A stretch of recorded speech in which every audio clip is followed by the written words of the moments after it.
இந்திய திருநாட்டின் சுதந்திர நிலை என்ன என்று அறியப்பட வேண்டும் இந்தியாவில்.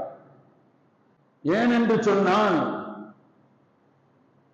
இந்திய திருநாடு சுதந்திரத்திற்கு முன்னால் இருந்ததை விட ரொம்ப மோசமான நிலைக்கு திரும்பிக் கொண்டிருக்கிறது. 1947 ஆகஸ்ட் 15ஆம் தேதி ஆங்கிலேயர்களின் ஆதிக்கத்திலிருந்து நாடு சுதந்திரம் பெற்றது. அன்றையிலிருந்து இன்று வரை நாட்டின் சுதந்திரம் பாதுகாக்கப்பட்டு வருகிறது.